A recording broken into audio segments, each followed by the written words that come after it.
오늘은 이제 요한복음 18장으로 넘어갑니다. 이제 대제사장, 즉 중보의 기도의 장이 끝나고 드디어 이제 예수님은 십자가를 향해서 본격적인 걸음을 시작합니다. 그런 차원에서도 중요한 장이 되겠지만 이제 1절을 한번 볼까요? 1절. 예수께서 이 말씀을 하시고 제자들과 함께 기드론 시내 건너편으로 나가시니 그곳에 동산이 있는데 제자들과 함께 들어가시니라. 자, 여러분, 우리가 복음서 하면 사복음서를 얘기해요. 그렇죠? 마태, 마가, 누가, 요한. 그 중에 공관복음서라고 불리우는 책은 어느 책입니까? 마태, 마가, 누가. 이 세 책을 같은 관점에서 조명한 책이다. 그래서 공관복음이라고 합니다. 그 중에 유난히 독특한 책이 지금 우리가 아침마다 배우고 있는 요한복음이에요.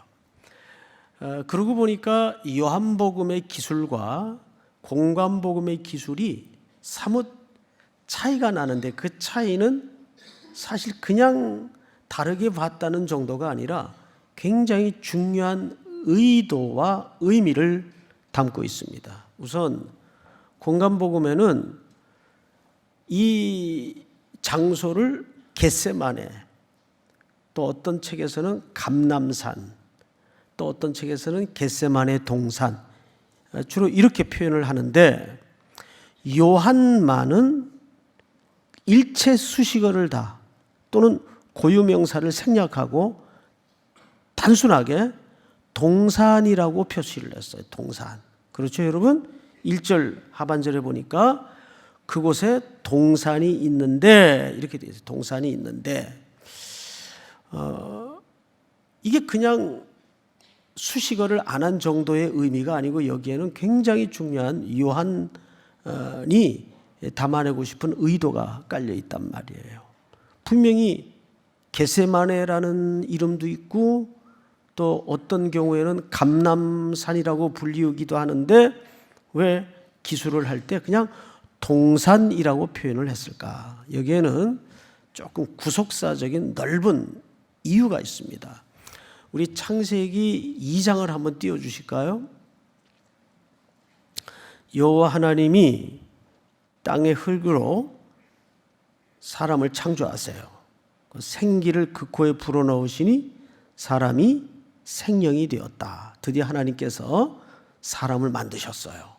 그리고 그 다음 절 8절 다 같이 시작. 여호와 하나님이 동방의 에덴에 동산을 창설하시고 그 지으신 사람을 거기 두시니라. 네, 여기 보니까 여호와 하나님이 동방의 에덴에 뭘 창설하셨어요?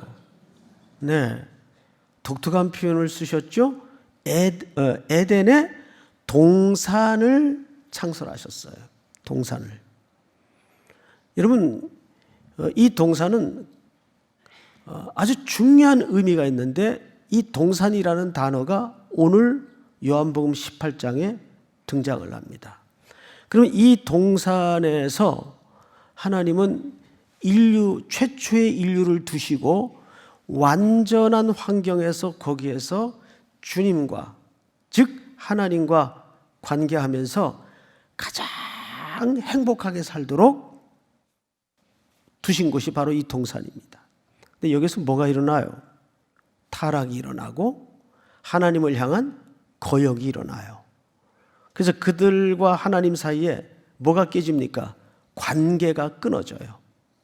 관계가 깨져버립니다. 성경에서 죄의 정의는 바로 이것이 죄예요. 창조주와 피조물 사이에 관계가 파괴된 거예요. 이때부터 인간에게는 무한한 결핍이 찾아오고 환란이 들어오기 시작합니다. 그것뿐 아니에요. 3장을 좀 띄워주세요. 같이 한번 읽겠습니다. 시작. 여호와 하나님이 에덴 동산에서 그를 내보내어 그의 근원이 된 땅을 갈게 하시니라. 본문을 잘 보세요. 여호와 하나님이 그 에덴 동산에서 그를 어떻게 하셨어요? 쫓아냈어요. 그래서 인류에게는 실낙원이 찾아온 겁니다. 낙원을 잃어버렸어요. 이것이 사실은 인류의 가장 보편적 문제예요. 그러니까 성경이라는 책은 오늘 교회를 처음 찾으신 분들도 좀 잘 기억하시기 바랍니다. 기독교인들에게만 필요한 책일까요? 인류에게 필요한 책일까요? 인류에게 필요한 책이에요. 그래서 인류는 이 동산에서 쫓겨납니다.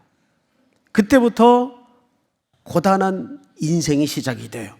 그의 근원이 된 땅을 갈게 하시니라. 이때부터 인류는 이 엉겅퀴가 가득한, 가시덤불이 가득한 땅을 갈면서 서로 속이고 빼앗고 착취하고 엄청난 피폐가 일어나기 시작합니다. 이게 인간의 문제예요. 자, 그런데 오늘 요한복음으로 눈을 돌려서 1절을 다시 보니까 거기 우리가 미처 눈치채지 못하는 매우 중요한 표현 하나가 감춰져 있죠. 예수께서 이 말씀을 하시고 제자들과 함께 기드론 시내 건너편으로 어떻게 하시니? 나가시니. 그리고 그곳에 동산이 있는데 제자들과 함께 어떻게 하시니라? 들어가시니라. 근데 혼자 들어가셨어요? 제자들을 데리고 들어가셨어요? 그렇죠.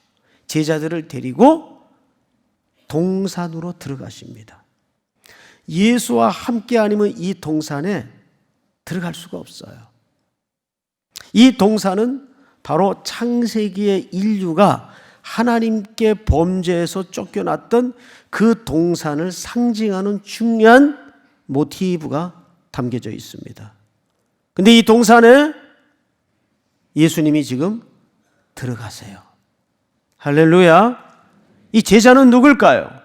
이 제자는 당연히 이 제자들을 통해서 이 땅에 그리스도의 신부인 교회가 탄생이 됩니다. 바로 교회를 얘기하는 거예요.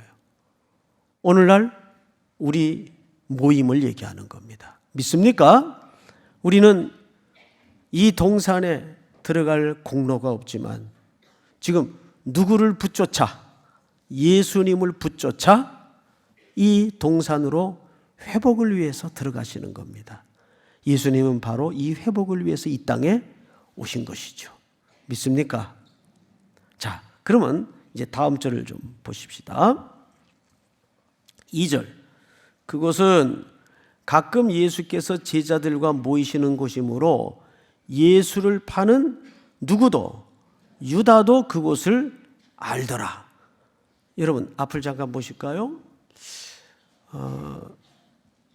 여기 유다는 결국 회복을 하지 못하고 우리가 잘 아는 것처럼 예수님의 등에 비수를 꽂는 배반의 아이콘으로 절망의 나락으로 떨어지고 말죠.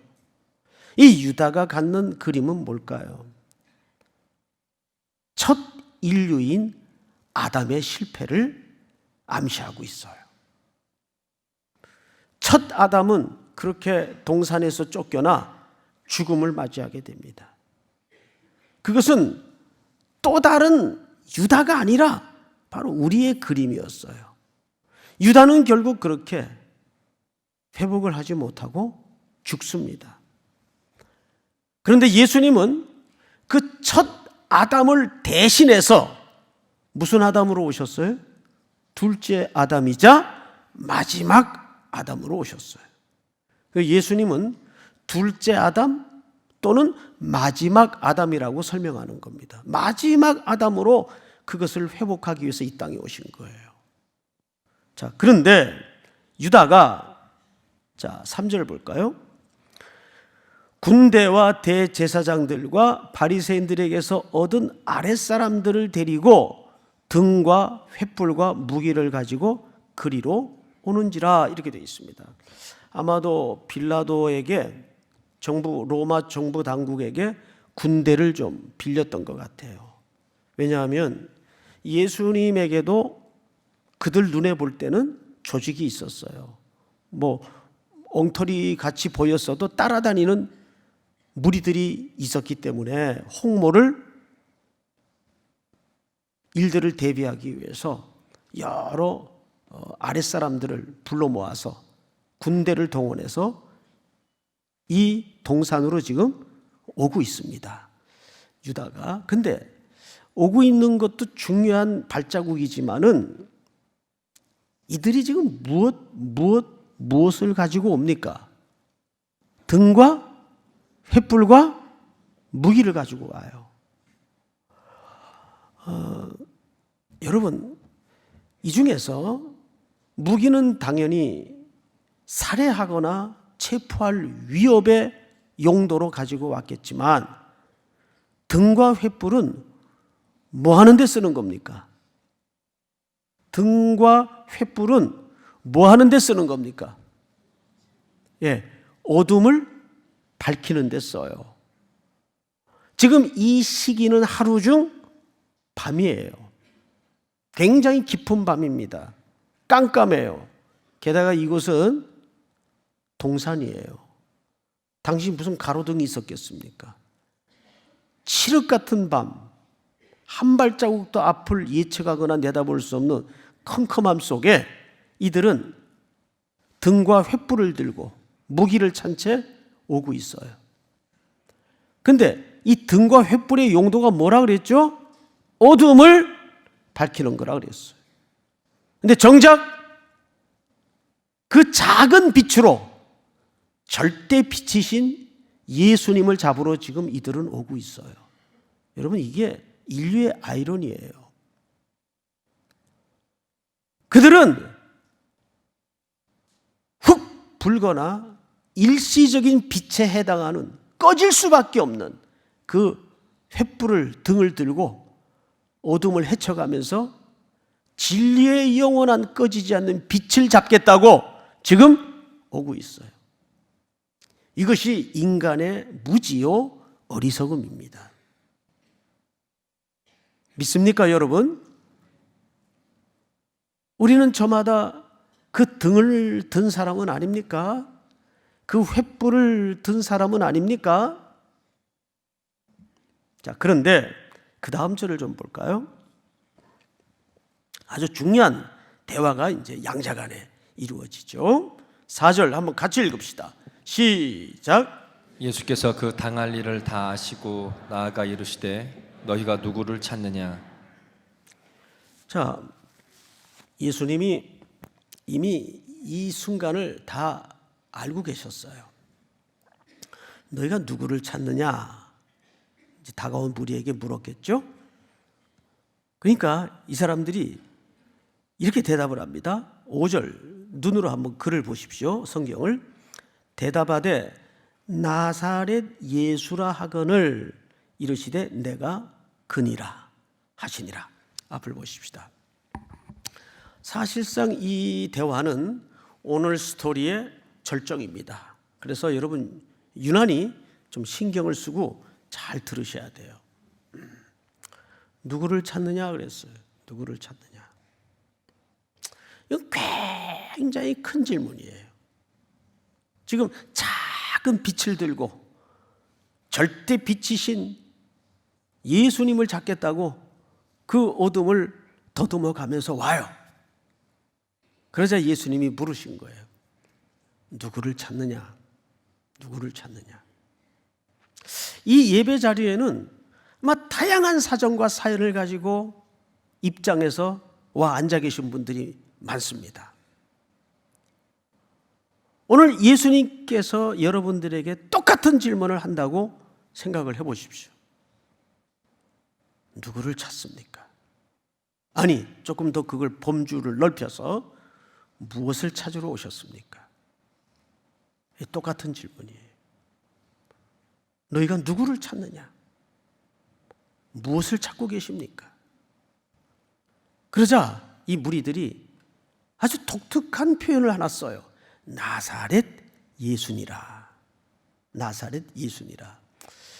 여러분 그냥 예수라 그러면 못 알아들었을까요? 그런데 그 앞에 나사렛 예수니라 이런 표현을 써요. 이 나사렛 예수라는 말을 쓴 이유는 구약의 예언의 성취를 이루기 위해서입니다.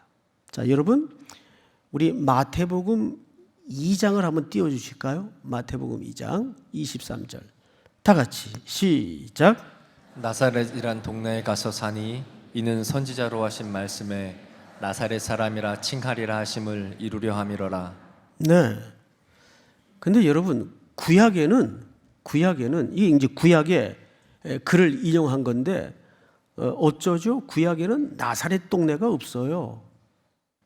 나사렛 동네가.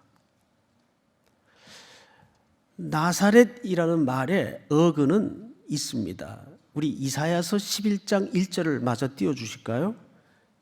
이새의 줄기에서 한 싹이 나며 그 뿌리에서 한 뭐가 나죠? 가지가 나서 결실할 것이요. 이게 이사야의 메시아에 대한 예언이에요. 근데 여기에 보니까 그 뿌리에서 한 가지가 난다 그래서 가지라는 말이 넷제르라는 말을 써요. 넷제르. 한번 따라서 해볼까요? 넷제르. 이 말이 나지르라는 뜻입니다. 나실인이 여기서 파생이 돼요. 여러분 나실인은 어떤 의미예요? 구별되어진 자, 구별되어 드려진 자 이런 뜻입니다. 나실인. 나사렛이라는 말이 그 뿌리가 여기서 파생이 됩니다. 나사렛. 그러니까 나사렛이라는 말은 구약에 없지만 무슨 뜻인가 하면 천하고 빈곤하고 가난한 이 뜻입니다. 그러니까 예수님이 베들레헴에서 태어나셔서 어디에서 자라셨어요? 신약에 나사렛이라는 동네에서 자라셨어요. 천하고 빈곤하고 가난한 삶을 사셨다 그 말이에요. 그러니까 이사야 선지자가 뭘 얘기한 겁니까? 즉, 이 얘기를 한 겁니다. 메시아는 여러분들이 기대하는 그런 말타고 위용당당한 모습으로 오는 게 아니라 가난하고 비천하고 빈곤한 모습으로 오실 것이다 라는 것을 이런 식으로 암시했던 겁니다. 그래서 마태복음 2장 23절을 다시 보면 이렇게 돼 있어요. 시작. 나사렛이란 동네에 가서 사니 이는 선지자로 하신 말씀에 나사렛 사람이라 칭하리라 하심을 이루려 함이로라. 네. 여기 선지자로 이게 사실 프로페톤 이게 원문에 보면 우리말 성경은 단수로 되어 있는 것 같지만 복수로 되어 있어요. 그러니까 여러 선지자들을 통해서 일컬어진 예언이었다 그 말이에요. 근데 오늘 드디어 이 동산에서 잡으러 온 무리들이 예수님이 누구를 찾느냐 이렇게 물으니까 자기네들 스스로 뭐라고 대답했어요? 나사렛 예수니라. 그러니까 자기들은 지금 그냥 한 잡범을 잡으러 온 줄 알지만 무엇이 성취되고 있는 거죠? 구약의 예언이 성취되고 있는 거예요. 할렐루야. 주님은 이 일을 위해서 오신 거라고요. 자, 오늘 본문을 또 보십시다. 5절을 보니까 대답하되 나사렛 예수라 하거늘 이르시되 내가 그니라 하시니라. 또 앞을 보세요. 나사렛 예수를 찾습니다. 이랬단 말이죠. 그러니까 예수님이 뭐라 그랬다고요? 내가 그니라. 이 말을 정확히 원문을 보면 에고 에이미라고 돼 있어요. 에고 에이미, 나는 무엇이다. 이 표현은 전형적으로 요한복음에서 메시아께서 자기를 계시하실 때 쓰는 용법이에요. 그러니까 드디어 여러분들은 지금 이게 지금 얼마나 중요한 현장인지 아무 표정 없이 그냥 들으시는데 드디어 예수님께서 자기가 하나님의 아들이심을 공표하고 있는 현장이에요. 내가 바로 그다. 구약에 예언되었던 바로 그 메시아다. 나는 이 일을 위해서 이제 곧 앞에 다가오는 고난의 잔을 마시기 위해서 걸어갈 것이다. 자기를 계시하는 나는 내가 그니라. 에고 에이미. 이것은 인류에게는 가슴 뛰고 가슴 벅찬 현장이요 고백입니다. 내가 그니라. 내가 바로 너희가 기다리던 그 메시아다. 그런데 작은 등불을 몇 개 횃불을 지켜들고 어둠을 더듬어가면서 절대 빛이신 인류의 소망이신 예수를 체포하러 오는 이 인간의 무지를 우리는 동시에 여기서 만나는 거죠. 자, 성경을 또 보십시다.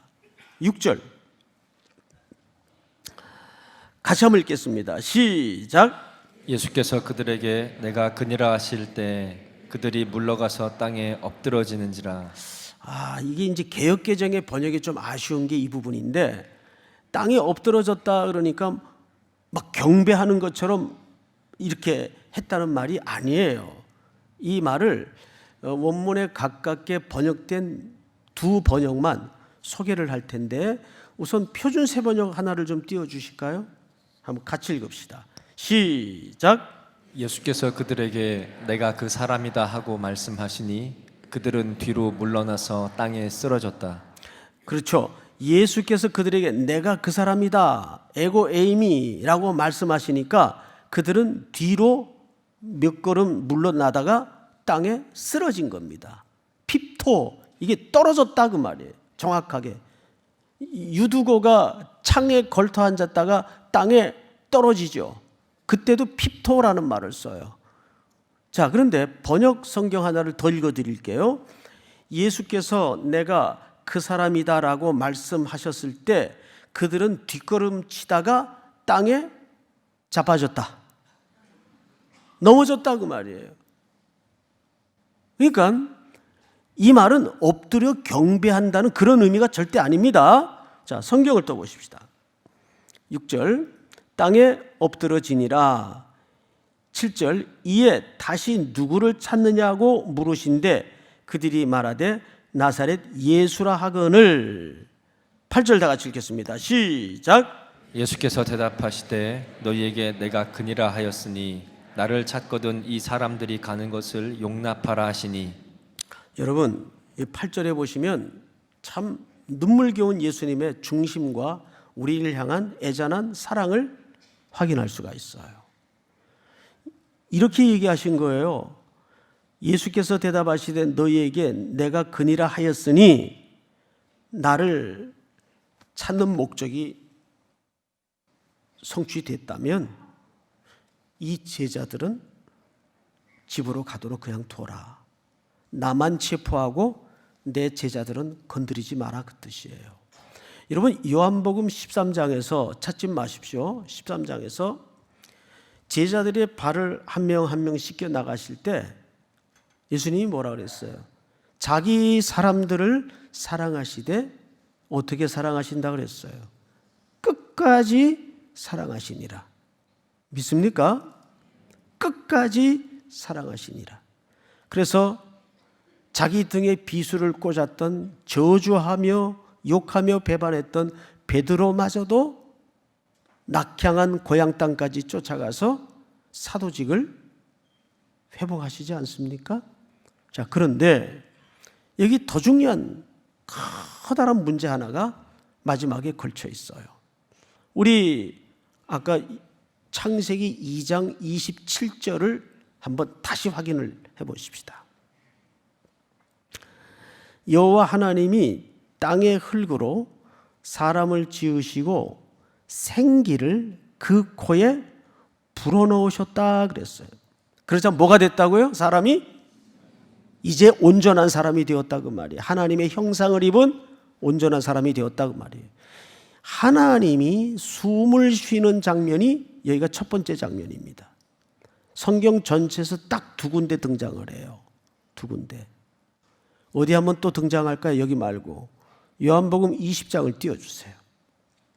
다 같이 읽습니다. 시작. 이 말씀을 하시고 그들을 향하사 숨을 내쉬며 이르시되 성령을 받으라.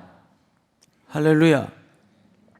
한 번은 하나님이 흙으로 인간을 지으신 다음에 첫 아담을 만들기 위해서 숨을 불어넣으십니다. 그러자 생명이 되어 하나님의 형상을 입은 인간이 되었어요. 그런데 그 인간은 타락함으로 하나님의 영이 떠나버렸어요. 그리고 동산에서 내쫓김을 받았습니다. 그래서 고난과 슬픔과 환난이 끊이지 않는, 살인과 탐욕이 착취가 끊이지 않는 세상이 되고 말았어요. 인간은 치유할 수 없는 질병이 찾아왔어요. 그런데 둘째 아담이자 마지막 아담인 예수 그리스도께서 이 땅에 나사렛 사람으로 오셨어요. 비천하고 곤고하고 가난하고 천한 모습으로 오셔서 우리 죄인의 몸을 입으시고 십자가에 죽으신 다음에 사흘 만에 부활하셔서 제일 먼저 찾아간 데가 제자들입니다. 자기 사람들이에요. 찾아가셔서, 자, 여기 본문을 잘 보시면 이 말씀을 하시고 그랬어요. 이 앞에 여러분 무슨 말씀을 하셨을 것 같아요? 예? 이 말씀을 하시고라는 표현으로 봐서 분명 무슨 말씀을 하신 것 같아요. 무슨 말씀을 하신 것 같아요? 너희에게 평강이 있을지어다. 여러분, 평강이라는 말은 무슨 뜻입니까? 평강이라는 말은 그냥 걱정도 없고 근심도 없고 그냥 모든 게 널널하고 잘 먹고 잘 사는 그런 걸 평강이라고 말하지 않습니다. 성경의 평강의 정의는 관계가 회복되는 게 평강이에요. 인류의 근본적인 문제는 이 관계가, 즉 피조물인 인간이 창조주 하나님과 관계가 깨짐으로써 모든 증상이 나타난 거예요. 그런데 부활하신 예수님께서 공포와 두려움에, 체포에, 고통에 붙들려 있던 제자들에게 나타나셔서 새로운 몸을 입으시고 제일 먼저 선언하신 말씀이 너희에게 평강이 있을지어다. 이 평강은 이제 자신의 십자가의 구속의 완성으로 하나님과 우리가 회복의 길이 열어졌다는 거예요. 누구 안에서? 그리스도의 죽음 안에서 하나님과 회복이 이루어진, 너에게 평강이 있을지어다. 그리고 그들을 향하사 숨을 내쉬며 이르시되 뭘 받으라? 떠난 성령이 영원히 이 제자 공동체에 내주하게 되심을 암시하고 있는 거예요.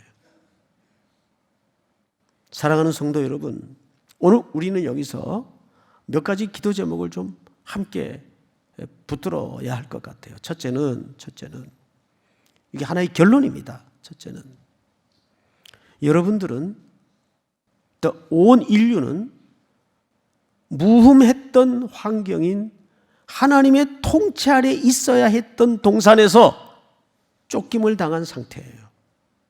그런데 예수 그리스도로 우리는 회복의 길이 열어졌어요. 믿으십니까? 그리고 너희에게 평강이 있을지어다 하고 숨을 내쉬며 가라사대, 이것이 창조주의 두 번째 숨 쉬는 장면입니다. 그럼 뭘 받으라 그러죠? 성령을 받으라. 성령을 받으라. 성령님이 우리에게 영원히 내주하셔서 이제 우리의 모든 그늘진 인생들, 어둠들을 다 몰아내시고 우리에게 새로운 삶을 허락하시는 거예요. 그러니까 우리가 이 시간 첫 번째 붙들어야 될 제목이 뭐냐면, 내 안에 내주하시는 성령님, 날마다 내 어두운 마음과 어두운 눈을 새롭게 열어주시옵소서. 내 삶이 동산 밖의 삶이었습니다. 이제 동산 안에, 즉 주님의 통치와 하나님의 질서 안에 하나님이 우리 모두에게 약속한 참된 소망과 행복 안에 삶을 회복케 하여 주시옵소서. 이것이 또 한 주간 살아낼 여러분들에게 소중한 소망의 말씀이 될 수 있기를 주님의 이름으로 축복합니다. 네, 다 일어나십시다. 예수 피를 힘입어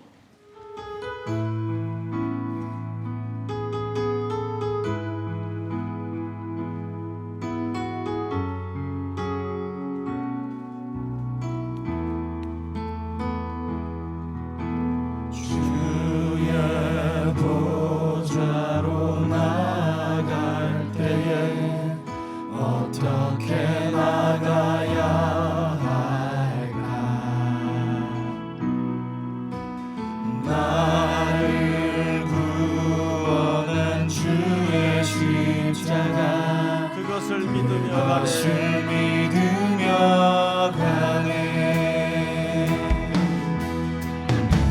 주의 보좌로 나아갈 때에 나 여전히 부족하나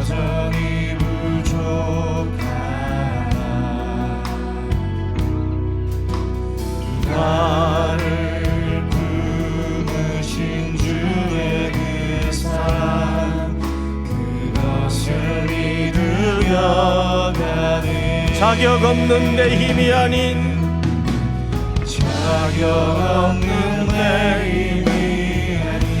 오직 예수님의 보혈로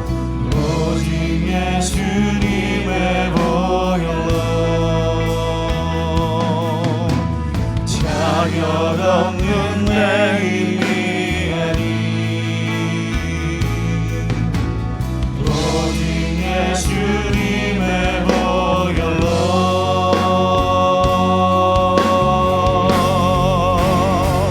십자가의 보혈 완전하신 사랑 힘입어 나아갑니다.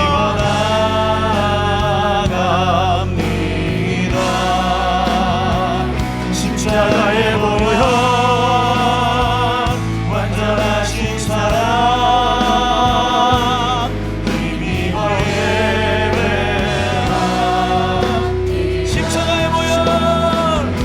십자가의 보혈 완전하신 사랑 힘입어 나아갑니다. 십자가의 보혈 완전하신 사랑 힘입어 예배합니다.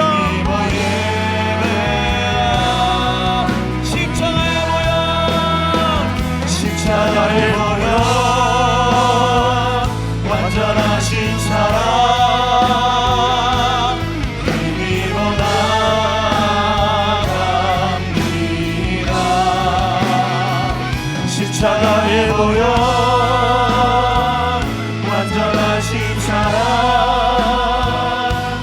힘입어 예배합니다.